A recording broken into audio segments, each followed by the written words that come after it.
Dear students and dear friends, स्वागत है अपने चैनल पॉलिटिकल साइंस एसबीएम में। आइए अब हम सॉल्व करते हैं BA third semester political science का फर्स्ट पेपर है और पेपर का कोड है पोल 201 political process in India, Bharat में राजनीतिक प्रक्रिया। और इसी के तहत हमको लोकतंत्र को पढ़ना है, जिसको हम डेमोक्रेसी या प्रजातंत्र बोलते हैं। आपके एग्जाम के लिए बेहद महत्वपूर्ण एमसीक्यूज हैं।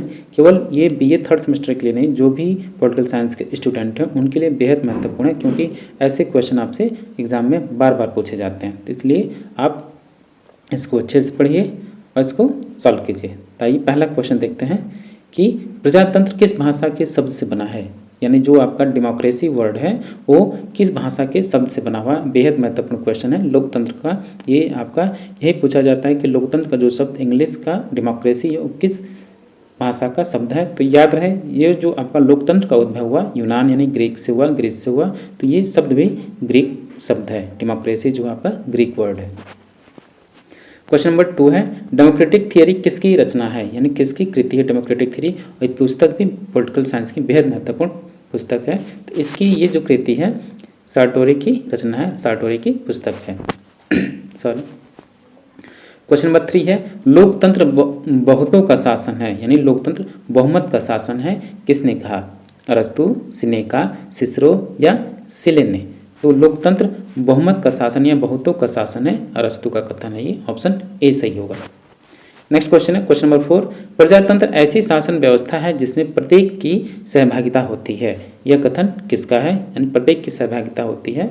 इस रूप में लोकतंत्र को परिभाषित करने वाले कौन है, तो सिले का मानना है कि लोकतंत्र ऐसा शासन है जिसमें प्रत्येक व्यक्ति की सहभागिता होती है। नेक्स्ट क्वेश्चन है क्वेश्चन नंबर 5, एक व्यक्ति एक वोट का समर्थक कौन था। याद रहे, ये जो सिद्धांत है एक व्यक्ति एक वोट का सिद्धांत, ये ब्रिटेन में इससे पहले भारित मतदान की व्यवस्था प्रचलित थी, क्योंकि उसमें जो ज़्यादा धनी लोग, शिक्षित वर्ग के लोग होते थे जो टैक्स देते थे, वो एक से अधिक वोट या मतदान दे सकते थे। परंतु इसी सिद्धांत को खारिज करके किसने इस सिद्धांत का समर्थन किया कि एक व्यक्ति केवल एक ही बार मतदान या एक व्यक्ति एक वोट दे सकता है। तो ये किसका कथन है, तो ये कथन आपका बेंथम का है। याद रहे, जो जेएस मिल है, जॉन स्टुअर्ट मिल, जो कि इनके शिष्य हैं, वो भारित मतदान यानी बहुल मतदान की बात करता है, परंतु बेंथम एक व्यक्ति का एक वोट की बात करते हैं। क्वेश्चन नंबर 6 है, समान इच्छा लोकतंत्र की आत्मा है, किसने कहा। तो ये कथन आपका रूसो का है, चूँकि जो समान इच्छा या जो जनरल विल है रूसो से संबंधित है, तो इसलिए इसका आंसर आपका समान इच्छा लोकतंत्र की आत्मा है, रूसो का कथन है। क्वेश्चन नंबर 7 है, लोकतंत्र के विकासवादी पक्ष का पक्षधर कौन है। तो लोकतंत्र के विकासवादी पक्ष का पक्षधर आपके यानी विकासवादी पक्ष का समर्थक जो आपके लास्की हैं, डेवी पैनो है और मैकाइवर, तीनों लोग हैं, इसलिए इसका आंसर ऑप्शन डी सही होगा, प्रयुक्त सभी। नेक्स्ट क्वेश्चन है क्वेश्चन नंबर 8, लोकतंत्र का विशिष्ट वर्गीय सिद्धांत किसने दिया, यानी इलिटिस्ट थ्योरी ऑफ डेमोक्रेसी का जो सिद्धांत है, अभिजन सिद्धांत इसी को बोलते हैं, किसने दिया। तो मिशेल ने लोकतंत्र का विशिष्ट वर्गीय सिद्धांत प्रतिपादित किया, Robert Mitchell, option C right answer होगा। क्वेश्चन नंबर 9 है, निम्न में से कौन लोकतंत्र के बहुलवादी सिद्धांत का समर्थक है। तो लोकतंत्र का बहुलवादी सिद्धांत के जो समर्थक हैं आपके रॉबर्ट डहल हैं, क्योंकि मोस्का और जो पेरेटो हैं ये सब एलिटिस्ट थियरी के अभिजन सिद्धांत के समर्थक हैं, लेकिन रॉबर्ट डहल बहुलवादी सिद्धांत का समर्थक है, ऑप्शन ए सही होगा। नेक्स्ट क्वेश्चन है क्वेश्चन नंबर 10, कौन प्रजातंत्र को निर्धनतम व अयोग्य लोगों का शासन मानता है। तो लोकतंत्र निर्धनतम व अयोग्य लोगों का शासन है, ऐसा मानना है आपका लेकी का, ऑप्शन सी सही होगा। क्वेश्चन नंबर 11 है, निम्न में से किसने प्रजातांत्रिक समानता को प्रपंच मात्र कहा है।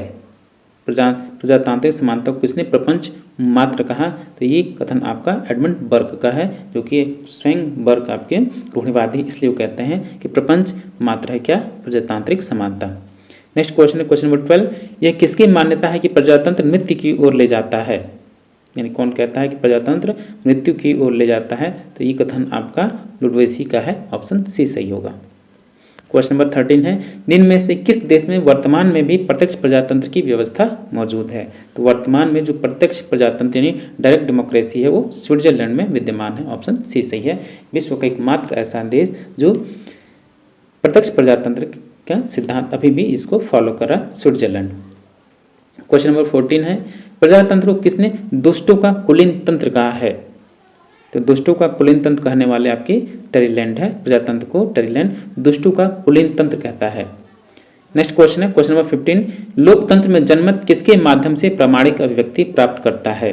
तो लोकतंत्र में जो आपका संसद है, संसद के माध्यम से प्रामाणिक अभिव्यक्ति प्राप्त करता है। क्वेश्चन नंबर 15 का आंसर होगा ऑप्शन नंबर डी, संसद ही जनता की इच्छा को प्रकट करती है। क्वेश्चन नंबर 16 है, लोकतंत्र का आधार दबाव डालने वाली राजनीति और उत्तेजनात्मक प्रचार है। यह विचार किसका है? तो यह विचार आपका मैक्सी का है, ऑप्शन बी सही होगा। नेक्स्ट क्वेश्चन है क्वेश्चन नंबर 17, कौन प्रजातंत्रीय शासन को समाप्त किए जाने का पक्षधर है? यानी कौन सा ऐसा विचारक है जो प्रजातंत्र यानी लोकतंत्र को समाप्त करने की बात करता है? क्वेश्चन नंबर 17 का आंसर होगा option number D, Karl Marx. Question number 18 है, अल्पतंत्र का लौह नियम किसके द्वारा प्रतिपादित किया गया? यानी आयरन लॉ ऑफ ऑलिगार्की का सिद्धांत किसके द्वारा दिया गया? तो ये मिशेल के द्वारा दिया गया। बेहद महत्वपूर्ण क्वेश्चन है। क्वेश्चन नंबर 19 है, अधिकतम लोगों के अधिकतम सुख के आधार पर किसने लोकतंत्र का समर्थन किया है? याद रहे, कहीं भी अगर आए अधिकतम व्यक्तियों का अधिकतम सुख, ये आपका बेंथम से संबंधित होगा, उपयुक्ततावाद का जनक। तो इसका आंसर ऑप्शन डी सही होगा, बेंथम। नेक्स्ट क्वेश्चन है क्वेश्चन नंबर 20, बहुलवादी प्रजातंत्र को किसने बहुतंत्रवाद की संज्ञा दी है? यानी बहुलवादी जो लोकतंत्र है, प्लूरलिस्ट जो आपका डेमोक्रेसी, उसको बहुतंत्रवाद की संज्ञा कौन देता है? तो है आपका रॉबर्ट डाहल। क्वेश्चन नंबर 21, कौन बहुलवादी लोकतंत्र का घोर विरोधी है? यानी जो बहुलवाद का जो विरोधी कौन होगा इसमें से? तो स्वाभाविक है इसमें आपका प्लेटो होगा बहुलवाद का विरोधी। क्वेश्चन नंबर 22 है, निम्न में से कौन बहुलवादी लोकतंत्र का समर्थक है? तो बहुलवादी लोकतंत्र का समर्थक आपके ऐसे भी हो सकता है, शुम्पीटर हुआ, मोस्का हुआ, मिशेल, तीनों ही अभिजन सिद्धांत के समर्थक हैं, तो इसलिए बहुलवादी नहीं हो सकते हैं। तो बच गया लास्ट में ये ऑप्शन प्रेस्थस। तो आपका बहुलवादी लोकतंत्र का समर्थक प्रेस्थस हैं। क्वेश्चन नंबर 23 होगा, लोकतंत्र किसी अस्तित्व विहीन वस्तु के लिए प्रयुक्त भारी भरकम नाम है। ये विचार किसका है? तो ये विचार आपका सार्टोरी का है, ऑप्शन सी सही होगा। क्वेश्चन नंबर 24 है, बहुलवादी मुख्यतः क्या चाहते थे? तो बहुलवादी मुख्यतः विकेंद्रीकरण की बात करते हैं, जो यानी बहुलवादी जो प्लूरलिस्ट थिंकर्स हैं, यानी जो बहुलवाद, इनका मानना है कि जो सत्ता का केंद्रीकरण नहीं होना चाहिए, बल्कि सत्ता का जो केंद्रीकरण है विभिन्न समूहों में होना चाहिए, एक जगह होकर कई समूहों, कई संस्थाओं में होना चाहिए। तो इसी को बहुलवाद कहा गया। तो इसलिए वे डिसेंट्रलाइजेशन ऑफ पावर यानी विकेंद्रीकरण की बात करते हैं। तो ऑप्शन सी सही होगा, विकेंद्रीकरण। नेक्स्ट क्वेश्चन है क्वेश्चन नंबर 25, प्रजातंत्र नामक पुस्तक के लेखक कौन है? यानी जो डेमोक्रेसी है उस पुस्तक के लेखक कौन है? तो इस पुस्तक के लेखक आपके लॉवेल हैं। याद रहे, जो भी पुस्तकें हैं उनके नाम आपको इंग्लिश और हिंदी दोनों में याद होने चाहिए। कभी कभी वो हिंदी में ही पूछ लेता है उनका ट्रांसलेट करके, तो कोई जो नहीं है कि आपको इंग्लिश में ही पूछा जाए। तो इसलिए आपको दोनों चीज़ में याद रखना चाहिए। तो प्रजातंत्र नामक पुस्तक के लेखक लॉवेल है, यानी डेमोक्रेसी जो पुस्तक है उसके लेखक लॉवेल है। क्वेश्चन नंबर 26 है, लोकतंत्र की आलोचना किसने की है? तो लोकतंत्र की आलोचना किसने किया है? क्वेश्चन नंबर 26 है, अरस्तु आलोचना नहीं करता है, थोड़ा बहुत समर्थन करता है लेकिन पूरी तरह समर्थन नहीं करता है, इसलिए अरस्तु आलोचना नहीं करता है। लेखी भी नहीं करता है। स्टीफन मैकाइवर आपके लोकतंत्र के आलोचक हैं, ऑप्शन बी सही होगा।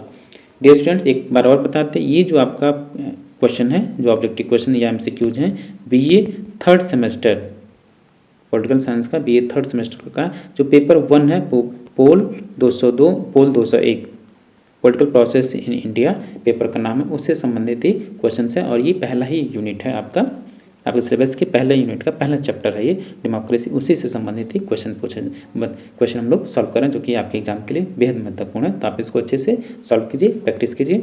और हाँ, आप जरूर चैनल पर अगर विजिट कर रहे हैं तो प्लीज़ चैनल को आप सब्सक्राइब करें, क्योंकि आपसे संबंधित लगभग प्रीवियस ईयर के क्वेश्चन या मॉडल पेपर या जो क्वेश्चंस हैं, जो पेपर हुआ उसके आंसर के ऑलरेडी चैनल पर अपलोड है, आप चाहें तो विजिट करके देख सकते हैं। और भविष्य में भी आपके जो भी सब्जेक्ट उनसे रिलेटेड कंटेंट लगातार अपलोड किया जा रहा है, तो आप लगातार चैनल पर बने रहिए, विजिट करते रहिए और अधिक से अधिक अपने दोस्तों में शेयर कीजिए। और हाँ, जरूर लाइक भी कीजिए, और कोई भी डाउट हो तो आप कमेंट बॉक्स में कमेंट कर सकते हैं। तो आइए नेक्स्ट क्वेश्चन देखते हैं, आधुनिक प्रजातंत्र किसकी रचना है?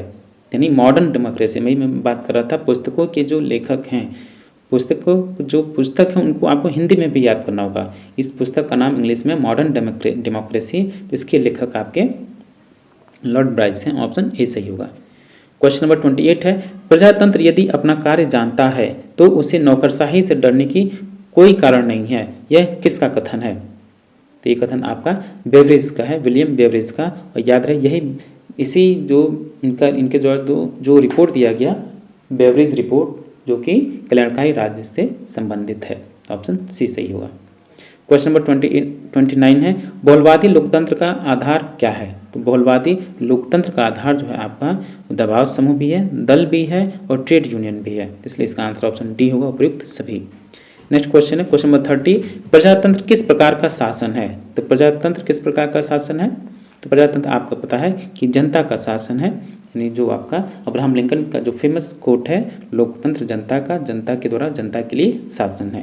तो ऑप्शन ए सही होगा। क्वेश्चन नंबर 31 है, प्रत्यक्ष प्रजातंत्र का सर्वाधिक सशक्त माध्यम क्या है? प्रत्यक्ष प्रजातंत्र का सर्वाधिक सशक्त साधन क्या है, ये आपसे पूछ रहा है। तो इसका सशक्त जो साधन है आपका जनमत संग्रह है, रेफरेंडम है। ऑप्शन ए सही होगा। क्वेश्चन नंबर 32 है, आधुनिक प्रजातंत्र किस रूप में जाना जाता है? तो आधुनिक प्रजातंत्र जो है आपका किस रूप में जाना जाता है? इसी को रिप्रेजेंटेटिव गवर्नमेंट बोलते हैं, यानी प्रतिनिधित्मक प्रजातंत्र बोलते हैं, क्योंकि इसमें जो जनता शासन स्वयं न करके अपने प्रतिनिधियों के माध्यम से शासन करती है, इसलिए हम इसको प्रतिनिधित्मक प्रजातंत्र बोलते हैं। क्वेश्चन नंबर 33 है, लोकतंत्रीय विकेंद्रीकरण शब्द किसने प्रयुक्त किया है? यानी जो डेमोक्रेटिक सेंट्रलाइजेशन है, इस शब्द का प्रयोग किसने किया है? तो इसका आंसर होगा लेनिन ने इस शब्द का प्रयोग किया, डेमोक्रेटिक सेंट्रलाइजेशन। क्वेश्चन नंबर 34 है, लोकतंत्र स्वयं में साध्य व साधन दोनों है, यह मत किसका है? तो लोकतंत्र स्वयं में साध्य और साधन दोनों है, तो इसका मत आपका कौन है? समर्थक एडवर्ड बर्नस्टीन है। क्वेश्चन नंबर 35 है, प्रजातंत्र अयोग्यता की उपासना है, यह किसने कहा था? तो लोकतंत्र की आलोचना के रूप में किसने कहा कि प्रजातंत्र अयोग्यता की उपासना है? तो 35 का आंसर होगा ऑप्शन नंबर ए, फैगवे। क्वेश्चन नंबर 36 है, सबल मध्यम वर्ग को लोकतंत्र की ऋण निम्न में से किस विचारक ने माना है? क्वेश्चन नंबर 36 का आंसर होगा ऑप्शन बी, अरस्तु। यानी मध्यम वर्ग जो होगा लोकतंत्र की ऋण है, जो मिडिल क्लास है, वो डेमोक्रेसी की बैकबोन मानी जाती है अरस्तु के अनुसार। बेहद महत्वपूर्ण कोट भी है, आपको हमेशा याद रखना चाहिए।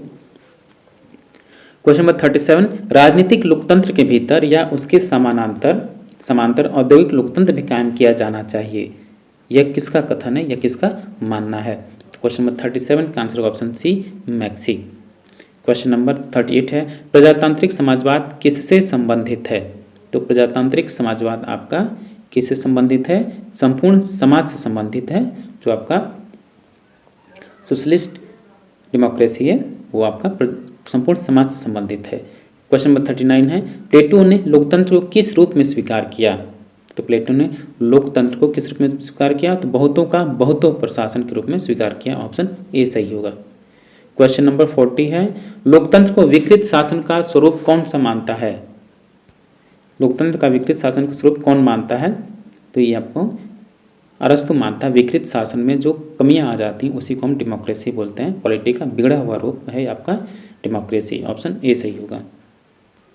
क्वेश्चन नंबर 41 है, प्रजातंत्र के मार्क्सवादी सिद्धांत का समर्थन किसने किया? तो प्रजातंत्र के मार्क्सवादी सिद्धांत का समर्थन किसने किया है? तो ये आपके एंजल्स ने किया है। ऑप्शन ए सही होगा, एंजल्स। क्वेश्चन नंबर 42 है, लोकतंत्र बुद्धिहीन एवं अज्ञानियों का शासन है, ये किसका कोट है? तो लोकतंत्र बुद्धिहीन एवं अज्ञानियों का शासन है, ये कथन आपका H.G. वेल्स का है। ऑप्शन ए सही होगा। क्वेश्चन नंबर 43 है, निम्नलिखित में से किस विचारक ने राज्य का आधार जनता की सहमति को माना है? तो राज्य का आधार जनता की सहमति, यानी जिसमें जो भी गवर्नमेंट रूल करती है उसमें जनता का कंसेंट होना चाहिए, तो लॉ कैसा मानता है? सहमति का शासन। क्वेश्चन नंबर 44 है, यह मत किसका है कि लोकतंत्र शासन के क्षेत्र में एक प्रयोग है? तो ये कथन आपका लॉवेल का है। ऑप्शन बी सही होगा। क्वेश्चन नंबर 45 है, किसका विचार है कि राज्य का आधार जन सहमति है? यानी जो राज्य का आधार है जनता की सहमति है, ये कथन किसका है? तो ये कथन आपका जॉन लॉक का है। नेक्स्ट क्वेश्चन है आपका क्वेश्चन नंबर 46, निम्न में से कौन लोकतंत्र का पर्याय नहीं है? तो लोकतंत्र का पर्याय यानी अर्थ कौन सा नहीं है? प्रजातंत्र है, जनतंत्र है और आपका एक तो प्रजातंत्र है, जनतंत्र है और संवैधानिक तंत्र है, लेकिन कुलीन तंत्र आपका लोकतंत्र का पर्याय नहीं है। तो ऑप्शन डी आंसर होगा कुलीन तंत्र। क्वेश्चन नंबर 47 है कि कुलीन तंत्र के बाद किस शासन व्यवस्था का उदय हुआ? यानी जो कुलीन तंत्र है उसके बाद किस प्रकार की शासन व्यवस्था जन्म ली? तो ये है आपका तानाशाही ऑप्शन, यानी कुलीन तंत्र का बिगड़ा हुआ रूप आपका तानाशाही है, जो कि एरिस्टोटल जो आपका सरकारों का वर्गीकरण करता है तो उसमें ये है। क्वेश्चन नंबर 48 है स्विट्जरलैंड में प्रत्यक्ष प्रजातंत्रीय व्यवस्था कितने कैंटनों में प्रचलित है? तो लगभग 4 कैंटनों में प्रचलित है। क्वेश्चन नंबर 49 है आर्थिक लोकतंत्र के पोषक हैं, तो आर्थिक लोकतंत्र के पोषक कौन हैं? आर्थिक लोकतंत्र के पोषक आपके मार्क्सवादी विचारक हैं।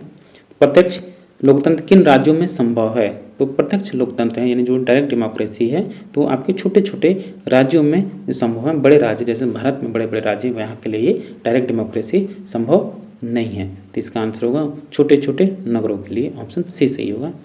तो डियर स्टूडेंट्स फिलहाल हम लोग इसमें आज हम केवल 50 क्वेश्चंस को सॉल्व करेंगे, नहीं तो वीडियो ज़्यादा लंबा हो जाएगा। इस वजह से हम लोग छोटे छोटे पार्ट्स में आपके जो भी सिलेबस है उसको हम लोग कवर करेंगे, उससे संबंधित हम सीक्यूज को सॉल्व करते रहेंगे। हर एक यूनिट से हम लोग एक एक वीडियो अपलोड करेंगे और उसको आपके लिए आप उसको सॉल्व कीजिए। मिलते हैं आपसे नेक्स्ट वीडियो में। चलते चलते फिर एक बार आपसे रिक्वेस्ट है कि जिन साथियों ने अब तक चैनल को सब्सक्राइब नहीं किया प्लीज़ आप चैनल को सब्सक्राइब कीजिए, और कोई भी डाउट हो आप कमेंट बॉक्स में कमेंट कर सकते हैं और वीडियो को ज़रूर लाइक कीजिए। याद एक बार फिर बता दें ये आपका जो प्रैक्टिस सेट है BE 3rd semester paper 1, paper code है पोल 201 political process in India. Thank you for watching.